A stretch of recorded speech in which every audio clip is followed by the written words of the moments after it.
I had to begin to focus on what was the solution. That this was not the only place that I'll be able to sell those products. And as I began to challenge myself and got some help and support and some other input, I eventually did. It took longer, but it was challenging. But I did it. Repeat after me, please. No matter how bad it is, or how bad it gets, I'm going to make it. I'm going to make it. Shake somebody's hand on your right and left and say, you got that right. Repeat after me, please. It's possible. I can have my dream. I can get what I want. I must be creative and never give up. Now, let me share something else with you, ladies and gentlemen. When you know within yourself that there's something you want to do, and I believe that all of us were born with a purpose, that all of us have something that we are supposed to do, that all of us have some goodness within us, and that goodness gives us a responsibility to manifest our greatness. And when you know that, you can feel it in your guts, and you know that you're deliberately operating below your potential. You've gotten comfortable. You stop expanding. You stop stretching. You stop challenging yourself. Let me share something else with you. Not only is it possible for you to have your dream, but it's necessary. It's necessary that you have it, that you work on it, that you develop yourself, that you go for what is yours in the universe. I have a friend that at the beginning of the year I was in Los Angeles giving a speech, and I do a seminar teaching people how to become involved in the speaking business, and also one called Speaking with Power, teaching people how to begin to develop their communication skills. And this friend, I said, I want you to work with me. I called her up. She said, Les, are you sure I can do it? Sure you can. You have a PhD in communications. I don't have that. If I can do it, sure you can do it. In fact, I'm going to give you the support that you need. Here's what I realized, ladies and gentlemen. We only have enough energy to take us to a certain level, but it's necessary that we assemble ourselves with other people who share our vision, other people that can see it for us, to give ourselves a home court advantage. So it's necessary that you seek out other people who think like you, who are growing, who've decided that they are not satisfied with where they are. See, I don't believe that necessity is the mother of invention. No, necessity, in my opinion, is not the mother of invention. Refusing to accept things the way that they are is the mother of invention.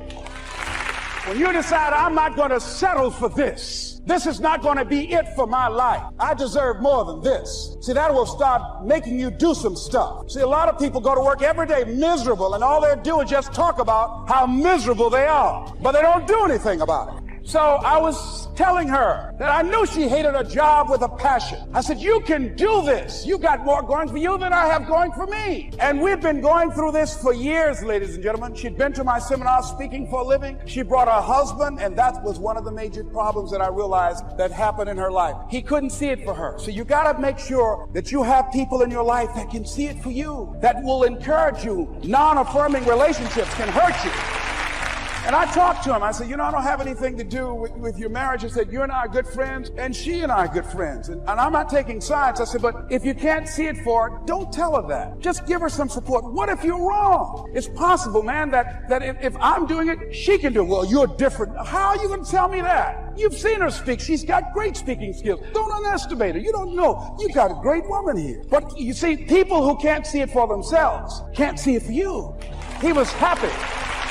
So I said, will you do it with me? I said, I'm going to give you the support you need. You can't do it by yourself. I will stand with you. She said, you will? I said, yes. I'm going to make you a part of my seminar. You'll do a part of it, and I'll do a part of it. Speaking with Power. She said, okay. 3 days later, ladies and gentlemen, I got an emergency call at my office. It was from her husband. He called and said, tell Les Brown that Marion is dead. I said, oh no. When I was flying there to go to the funeral, and I remember the last time that I saw her, and I had some of her papers that I had gotten inadvertently confused with mine, and I took them home. And I was searching through these papers to do one of her works. She was a prolific writer. And what was so sad that made me begin to cry was that there were poems that she had started that were profound poems, great thoughts that she didn't complete. Plays that she had started that she didn't complete. See, that poem was given to her. I can't finish that for her, nor can you. That play, whatever the outcome that she had envisioned, that she had imagined, was given to her. Only her. And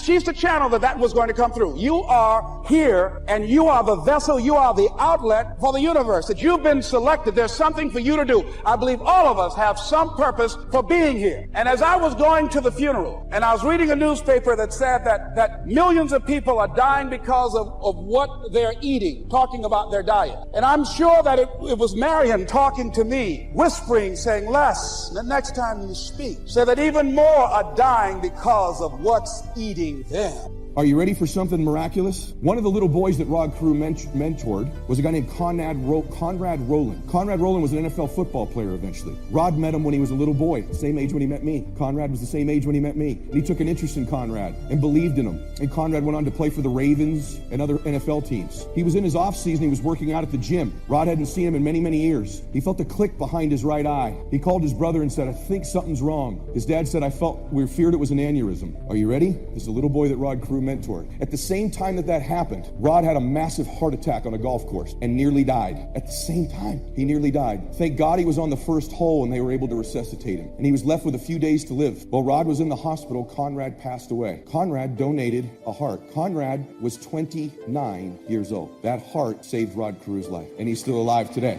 So, the lesson from that is that there's a payoff, and even if there wasn't, you should do it. But the investment of belief in people, sowing seeds of belief, that's what makes you a leader. People say, what makes me a leader? Makes you a leader is your example. What makes you a leader is you investing belief and loving and caring about people. Any one of you in this moment could decide you're going to lead, because leadership is instilling something in someone that they don't see in themselves. Loving on them, believing them, seeing their giftedness. All of you, I don't care if you're loud or quiet, big here or small here, you could be a leader. The bottom line is you need to decide you want to lead. You need to decide it's worth it. Our company's looking for leaders, and it's about your destiny. If you invest in enough people, there's a payoff for your destiny. I'm telling you right now, the more I'm here, the longer I'm here, my heart knows we're a company of destiny. We're a company where dreams come true. We're a company that stands for something. We're a company that changes lives. We're a company where dreams happen for people. You got to believe that. You got to believe you got a destiny. I hope you're hearing those people sitting with you saying, you can do this. You belong here. This is where you belong. This is where you can make it. I want to talk about becoming a leader for a second. You got to feel and know you're going to lead. It's not just going to happen. You have to make it happen. A few things you need to know is, listen, no one's going to do anything for you. A couple rules of being a real leader. You need to take responsibility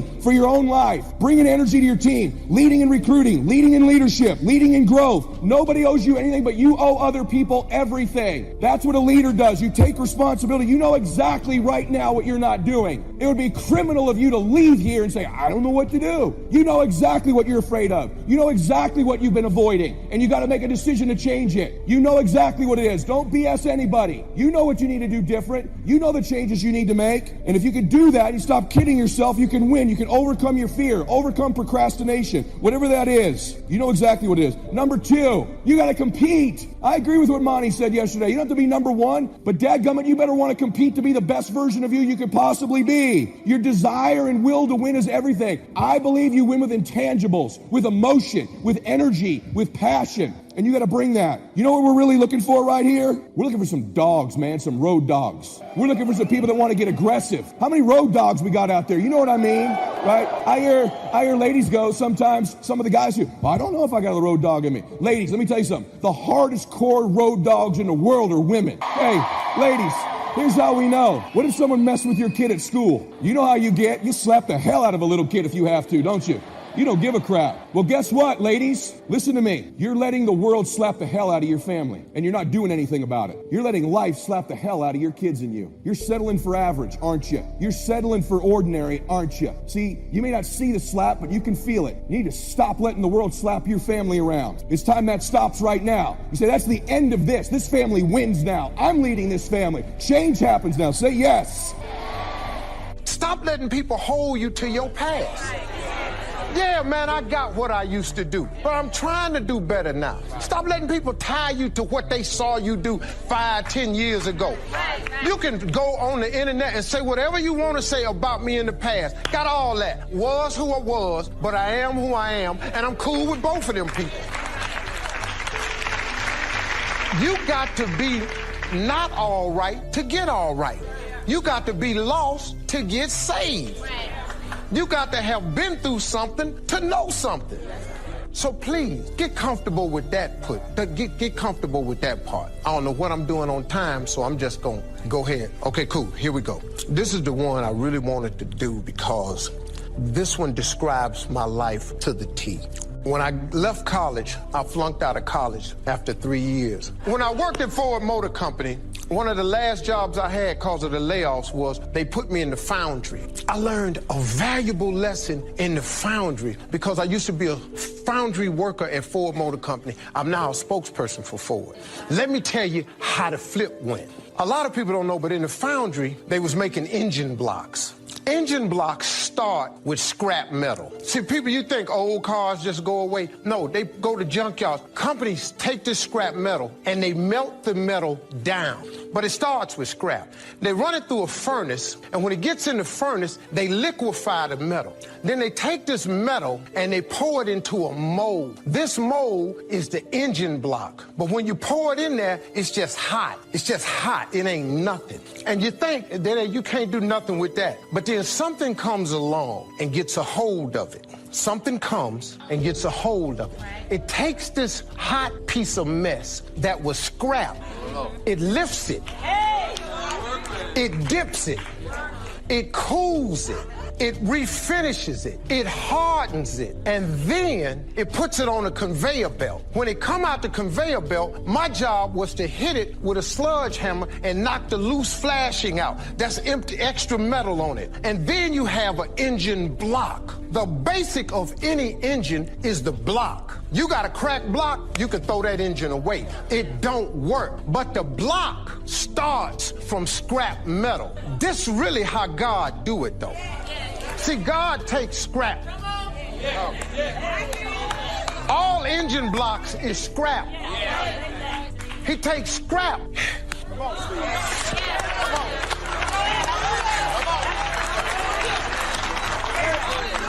He mold it. He pour into it. Then it come out, he cool it. He shape and he start putting stuff on it. He start attaching pieces to it. He put a manifold on it. He put the rocker arm on it. He put the exhaust on it. He put spark plugs on it. He put a carburetor on it. He put a fan belt, water pump, and he take it and he put it in a car. But all of it started when it was a piece of scrap metal, man. We cannot do as Christians is just cause we the car now. You can't look at the dude that's in the furnace that's just wet liquid. That's a hot mess. You can't look back at the scrap pile and go, they just scraps, man. Cause what you don't understand is you got to have that scrap so you can make a block, so God can put stuff on it. So when you put it on it, you can be a car one day. I just want everybody to let everybody be a block, man. Let them be a hot mess in a furnace. Let them be a scrap, man. You ain't got nothing to do with that. That's God right there, man. That's all I'm trying to say. That's all. You got to get ready mentally. And this is where Shof went to work on me, to be ready mentally, to develop the philosophy and also be able to defend your virtues and your value. Let's go through it. You need a good library. Shof got me started on my library. Here's one of the books he recommended. Think and Grow Rich by Napoleon Hill. Think and Grow Rich. Shof said to me, doesn't that book and title intrigue you? Think and Grow Rich. Don't you have to read that book? Think and Grow Rich. I said, yes, sir. By Napoleon Hill. I went and found that book in a used bookstore. That's where I had to start. In a used bookstore. I paid less than 50 cents for it. I've still got it. It's one of the rare hardback covers. Think and Grow Rich by Napoleon Hill.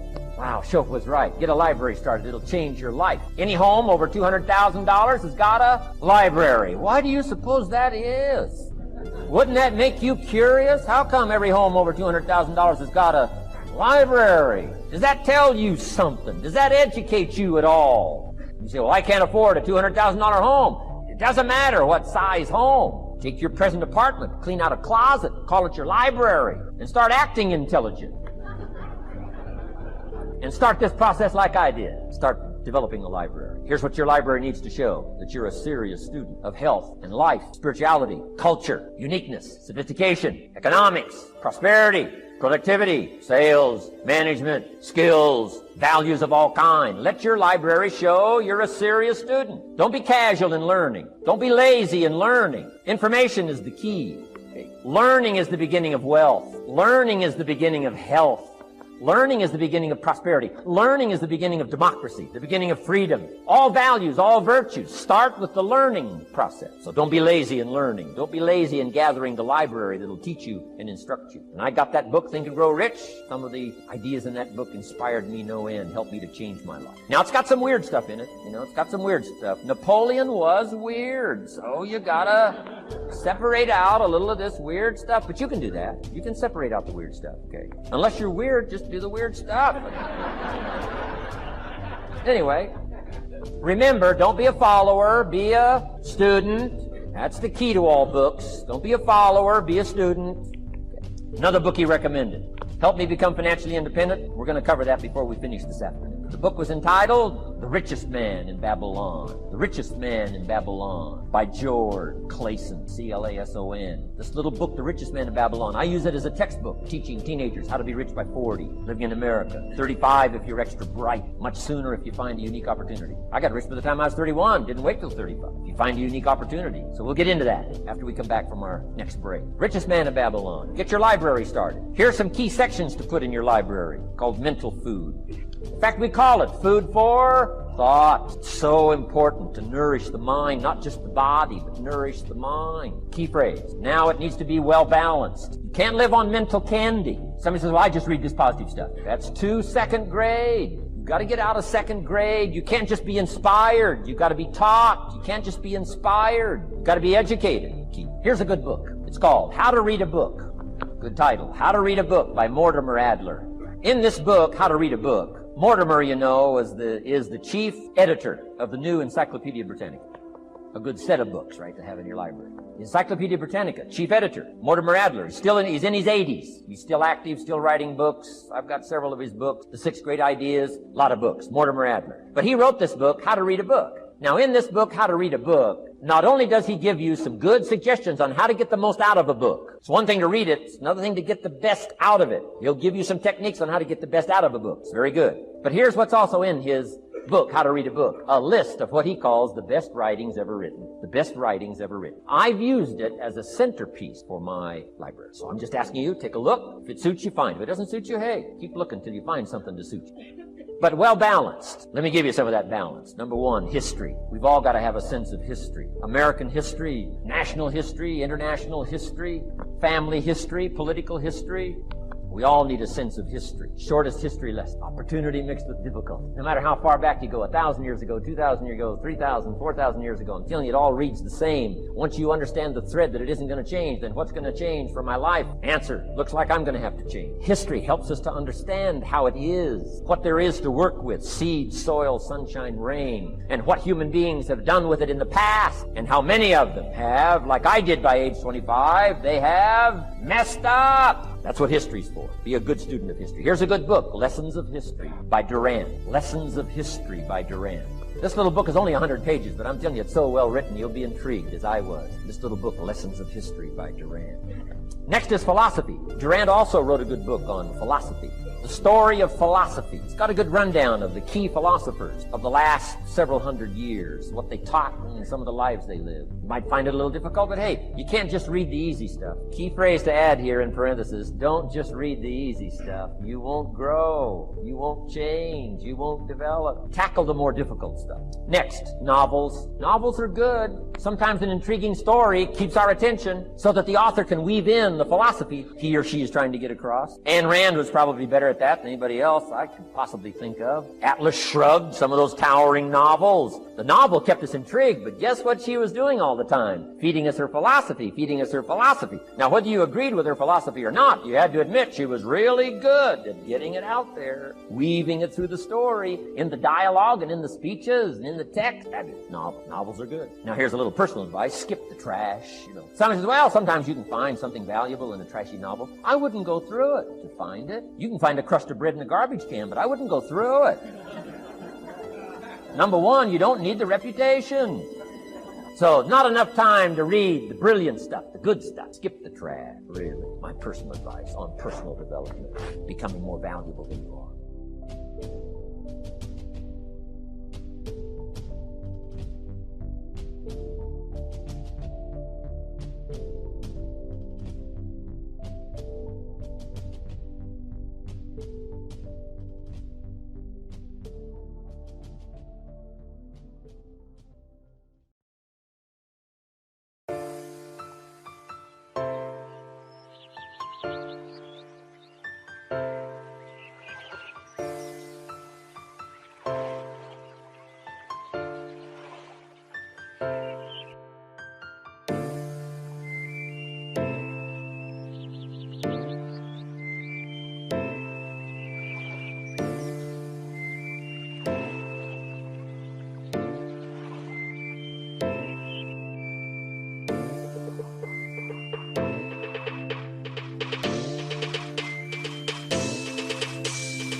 Now let's summarize the ideas around using action to conquer fear and to build confidence and get moving towards success. First, be active, not passive. Strive to be someone who does things. Be a doer, not a don'ter. Don't wait until conditions are perfect to act. Conditions will never be perfect. Expect future obstacles and difficulties and solve them as they arise. Remember that ideas alone won't bring success. It's important to dream, but your ideas have value only when you act on them. Use action to cure fear and gain confidence. Do what you fear doing, and the fear of doing it disappears.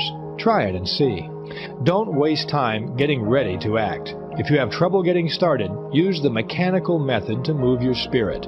Don't wait for the spirit. We're talking about self-confidence and the things that help build it, as well as the things that can destroy it. One of the major obstacles to building self-confidence is often your own memory. Lack of confidence is one result of what I call a mismanaged memory. Here's how a mismanaged memory works. Your brain is a lot like a bank. Every day you make thought deposits in your mind bank, and these thought deposits grow and become your memory. When you settle down to think, or when you face a problem, in effect you say to your memory bank, "What do I already know about this?" Your memory bank automatically answers and supplies you with bits of information relating to this situation that you've deposited on previous occasions. Your memory, then, is the basic supplier of raw material for your new thought. Now, the teller in this memory bank of yours is very reliable. He does exactly what you tell him to do. If you approach him and say, "Mr. Teller, let me withdraw some thoughts I deposited in the past proving I'm inferior to just about everybody else," he'll say, "Right away, sir. Recall how you failed 2 times previously when you tried this? Recall what your 6th grade teacher told you about your inability to accomplish things? Recall what you overheard your fellow workers saying about you last week?" And so on and so forth. This teller will continue digging out of your brain thought after thought that proves you're inadequate. But suppose you visit this memory teller and you give him this request. "Mr. Teller, I face a difficult situation. Can you supply me with any thoughts that will give me reassurance?" And again, the teller says, "Right away, sir." But this time, he delivers thoughts you deposited earlier that say you can succeed. Recall that excellent job you did in a similar situation before? Recall how much confidence Mr. Sawyer placed in you. Recall the respect your friends have given you for your abilities in this area, and so forth. Your teller lets you withdraw the thought deposits that you want to withdraw. After all, it's your bank. So there are 2 specific things you can do to build confidence through efficient management of your memory bank. First, deposit only positive thoughts in your memory bank. After all, everyone faces plenty of unpleasant, embarrassing, and discouraging situations. But unsuccessful and successful people deal with these situations in opposite ways. Unsuccessful people dwell on them and make them prominent in their memory. They don't take their minds away from them. At night, the unpleasant situation is often the last thing they think about. Successful people, on the other hand, don't give these situations another thought. Once they've gotten through them, they don't put them in the forefront of their memories. Quite the contrary. Successful people specialize in putting positive thoughts into their memory banks. Imagine what would happen to your car's engine if you scooped up a handful of dirt every morning and put it into the crankcase. That engine would soon be a mess. It wouldn't be able to do what you wanted it to. Negative thoughts have the same effect on your mind and your confidence. They produce needless wear and tear on your mental motor. They put you on the side of the road while others drive ahead. So get in the habit of depositing positive thoughts into your memory bank. Just before you go to sleep, count your blessings. Recall the many good things you can be thankful for. Your family, your friends, your health. Recall the good things you saw people do today and the good things you heard them say. Recall your own personal victories and accomplishments, large and small. Go over the reasons why you're glad to be alive. The second thing you can do to build confidence through efficient management of your memory bank is to withdraw only positive thoughts from it. When you're alone with your thoughts, driving your car or having a quick lunch, or maybe on a business trip alone in the evening, don't dwell on whatever problems or troubles may be in your life at the moment. Remember instead the positive things, the good times you've had, the successes, the reasons that you're doing as well as you are. Mental health professionals tell us that some people create, in effect, their own private museums of mental horror by excluding positive thoughts from their memories and dwelling on negative ones to the point of obsession. These are obviously extreme cases, but many of us tip the balance to the negative in our memory banks, and that can often impede our personal progress. And whether the psychological problem is big or little, the cure comes when you learn to quit drawing negatives from your memory bank and draw positives instead. Don't build mental monsters. Refuse to withdraw unpleasant thoughts from your memory bank. When you remember situations of any kind, concentrate on the good part of the experience. Forget the bad. If you find yourself thinking about the negative side, turn your mind to something else. Take a nap. Go for a bike ride. Work in the yard. You don't need negative thoughts. You can live much better on a pure diet of positive ones. The encouraging thing that you'll discover if you practice these attitudes is that your mind will cooperate with you. Your mind really doesn't want the negative thoughts. If you ignore them, your teller will eventually cancel them out of your memory bank. One of the most common mental monsters we build is our impression of other people and how we measure up to them. People often fear other people. Why is it? Why do so many people feel self-conscious around other people? And what can we do about it? Fear of other people is a big, big fear. But there is one way to conquer it. You can overcome that fear if you learn to put people into proper perspective. I remember when I was inducted into the Army back in 1942, I was a very shy, confused young man, and I thought that everybody was bigger than I was, stronger, smarter, in every way superior to me. And my experience in the induction center really taught me something different. I saw maybe 1,000 people come through there who were tall, skinny, smart, dumb. In any event, they were all just almost as confused as I was. In fact, in many cases, much more confused. So I started gaining a sense of worth about myself, realizing that the people that are my peers are just as confused and just as scared as I am about this world that we're entering into. When this event became real is when you enrolled yourself. Before that, it was an idea. And there's lots of people who intended to be here, but they never locked it in. So I lock it in advance, because if I hadn't locked it in after Date with Destiny, there's no way I would have got on a plane, flown all the way there, and then put myself in a room for 7 days and nights. But I'm grateful I did. And I only did it because I already locked it in place. So I encourage you, number one, figure out at least twice a year, what are you going to go to that's going to make you grow and expand? How many of you feel like these last couple of days have been some of the most growth you've had in a couple of days here? Say aye. Then why settle for this one time? Again, I'm happy to do it with you. I have other programs if you want to come, but you're not limited to me. I don't care where you go. But before you leave here, you should schedule what's next. Do you know why? Because how many were looking forward to this for a long time and very excited about this? I'm curious. How many were quite scared about this shit? By the way, I'm curious.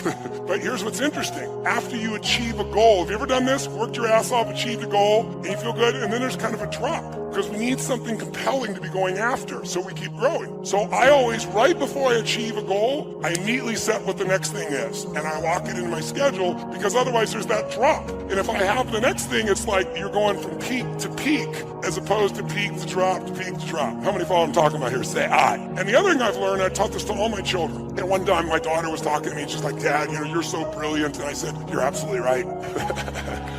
And I said, honey, I am a smart human being. I've worked hard to be a smart human being, but probably my greatest gift is I do not let opportunity escape my grasp. If there's an opportunity and it scares me, if there's an opportunity and I don't have the time, if there's an opportunity and I don't have the money, in the early days of my life, all three of them, I didn't have time, the money, and I was fearful. I make myself do it because I know that if I don't get myself to do that, I'm not going to keep growing. My teacher, Jim Rohn, used to teach me this. He said, Tony, if you really want to have an amazing life, you got to learn to stretch yourself. I said, well, I do stretch myself. He goes, well, let me give you my philosophy of stretching. He said, stretching means if you find yourself saying I can't do something, then you must say I must do it immediately and do it with no hesitancy. Because if you hesitate, it's like the firewalk. If you went up to the firewalk, most of you got up there, made your move, and rocked. Some of you got up there and were like, fuck, oh, shit, oh, what am I doing here? And the longer you wait, the what it is, harder it is. So you just train yourself to just do it. Instinctively push yourself. So if I say I can't, then I must. Now, when he first told me this, I said, well, if I can't, I must. If I can't jump off a cliff, then I must. He said, no, be intelligent. But he said, if you find yourself saying, I can't do something, I don't want to do something, but you know if you made yourself do it, you're going to be a better human being, then you must do it. Don't hesitate, do it immediately. And so some people say, well, that's not a very safe life. That's not a very secure life. If you want security, go to prison. If you want freedom, this is how you live.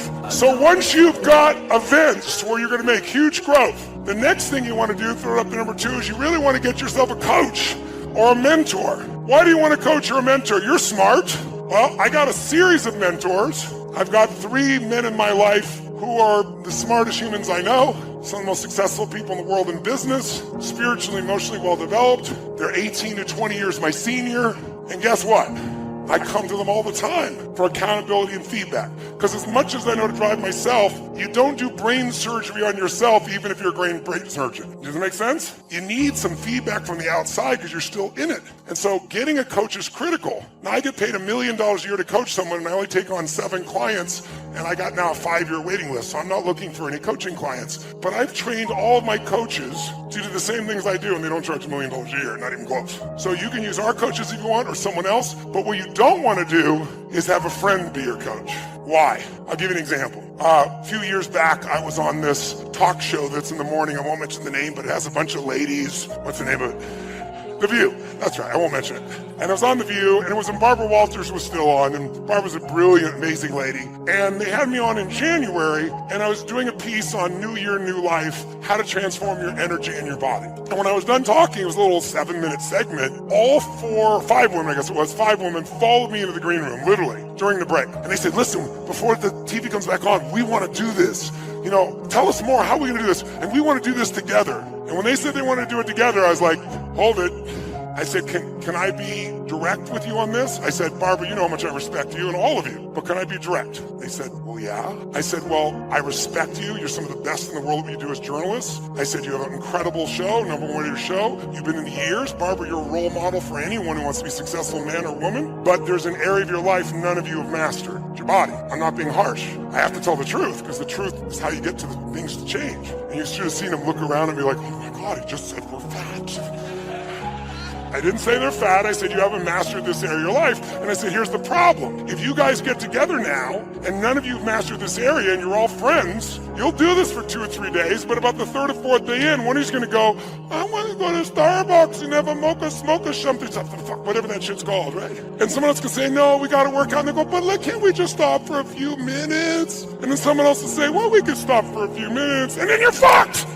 Because you'll break the pattern. I said, have you ever done this before? And they started shaking their heads. They said, it's happened multiple times. I said, don't do this together. I know you love each other. That's why you shouldn't do it together. Get a professional. When you go, I want to mocha smoke, they'll go, shut the fuck up and run! You need someone who's not going to listen to your bullshit and is going to push you until you develop the discipline, until you develop the skill. And even then, they're going to know the little things, the 2mm things you don't know that could save you a decade. How many follow this? Say aye. So don't get a good coach, get an outstanding one. And the problem is I created the coaching industry. Before I came along, no one called himself a coach in this industry. There wasn't this industry. You got to be a therapist and you got to prove by insurance. And I came along and said, these therapists are sitting down with people for 7 effing years and I can wipe out that phobia in 20 minutes or an hour. And so I went around and I said, I got to figure out who I am. I'm not a motivator. I never was. You know, I'm not a guru. What am I? And I thought, well, as an athlete, who influenced me the most were my coaches. And many of them were not as good as I was, but I'm in the game. I'm in the forest. They're outside of it. They could see things and give me cues, and they cared about me. So I said, that's what I am. Forget athletics. I'm a coach. I love people. I'm not better than they are, but I'm going to see things they can't see because this is my focus, right? And so I did that, and for many years I called myself a coach. No one did, and I remember I was on Larry King Live, and I just started coaching President Clinton, and he goes, what is this coaching thing? You're not a coach. You don't coach athletes. I said, well, actually I do, but I said, no, here's what I mean by coach. And I was about to give it up, and like within the next 6 months, everybody was a coach. Therapists started calling themselves coaches. Financial planners started calling themselves coaches. It became a term of art. Now I hate it. You know why? There's no standard, right? Anybody can say they'll call themselves a coach. Anybody go out there and do it. They go to some class, some idiot teaches them 3 skills. They've never produced the fucking result in their life, and they're a coach. So I feel like I created a bastard industry. And so like any industry, there's good and bad. You got to find somebody who's outstanding. Don't settle for somebody who's good, and don't settle for somebody because you like them. Because liking them is a nice thing. You need somebody who has the skill to get you there. Who's with me on this? Say aye. And why do we want to coach? So you measure at least twice a month, some of you 3 times a month. Because if you don't measure, you can't manage what you don't measure. Does that make sense? And you got to measure it, and it's easy with your children, with your life, with your businesses. You're going to get caught up. You need somebody helping you to stay on target for what you want for your life. How many follow? Say aye. And it's cheap. Most coaching is inexpensive, and the people that overcharge, don't go to them. But get somebody who's really great. And then finally, thirdly, and this is what I want to show you this morning, you need a daily practice. And a daily practice that's going to put you in the best state possible regularly. And so there's 2 parts of the daily practice. One is you want to feed your mind every day for at least 30 minutes. And when I say feed your mind, my teacher Jim Rohn used to say, miss a meal, but don't miss reading for 30 minutes. And I don't mean reading the web or your social media bullshit or Twitter. I mean reading a real book that you've selected because it's going to make you grow spiritually, mentally, emotionally, financially. Something that makes you think, something that gives you a strategy, not some cute little blog post that you can read in 5 minutes. I mean something that's going to make you not be mental candy, something that's going to produce a different result. Because our lives are the result of the input. Input a bunch of garbage, you get garbage out. So I would like never miss reading, and then I started listening to audios when I was really young. And the great thing about audios is you can do what I call net time, no extra time. So the biggest challenge we have is when am I going to read? When am I going to do this? When am I going to do all these things? The answer is it doesn't take any extra time. If you use net time, you can do it while you're cleaning the house, while you're working out, going for a walk, when you're driving in your car, should be your new university, where you're feeding your mind. Because if you don't feed your mind, weeds grow automatically. You don't have to work on growing weeds. They're going to be there if you don't do something to replace it. So every day, 30 minutes of either audio or a book, something that's going to make you grow. It'll feed your mind. It'll keep the momentum going. So this won't be just the one burst. This will be the one that got you going. And then you keep the momentum by doing this. And then finally, and most importantly, many people, the most silly question I'm asked in the media all the time for 40 years is, don't you have bad days? Don't you get upset? Don't these things happen? Of course, but I said I don't stay there. I've trained myself like an athlete trains their muscles. I've trained my emotional muscles, which, by the way, I think your emotional and spiritual muscles are the most important ones. Courage unused, does it grow or shrink? Which one? Faith unemployed, unused, does it grow or diminish? Diminishes. Passion unexpressed, does it expand or shrink? So the most important muscles that change your life are those mental, emotional, spiritual muscles. If we develop them more, we're going to experience more. So the way I do that is through a process I call priming. And this is the part that I really want you to get because it's really simple.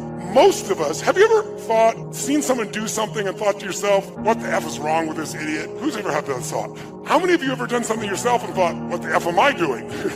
Okay? Many times we think we're thinking our own thoughts when we're not. We've been primed by the environment to think a certain way and we don't even realize it. Now, sometimes that's done consciously by marketers or advertisers. That's a simplistic example. But a more powerful example is what happens in your daily life. So let me give you a couple examples so you become aware of the power of priming. And then I want to show you how you can consciously prime your own mind and body and emotion so you naturally go where you want to go as opposed to hoping you go there. So some of the studies on priming have shown that what you think are your thoughts actually got there because something in the environment that you're no longer noticing. So an example of this would be, they did a study and they took 2 actors and they both approached 100 people each, and the actors were designed to do the exact same thing. They walk up to people, they have the same facial expression, and they'd say, well, you're sitting there, excuse me, could you hold this for me for 1 second while I grab my phone? And they hand you this cup of coffee. And then they reach in their pocket to get their phone for 2 seconds, and they put it back real fast, and they go, thank you so much, and they take it back. And every time they did it exactly the same way with all the people, 200 people, 100 each. Each person did 100 people, but 50 of those people they gave hot coffee to. 50 of the people they gave iced coffee to. Now listen to this. This is mind-boggling. After 35 to 45 minutes roughly, a person walks by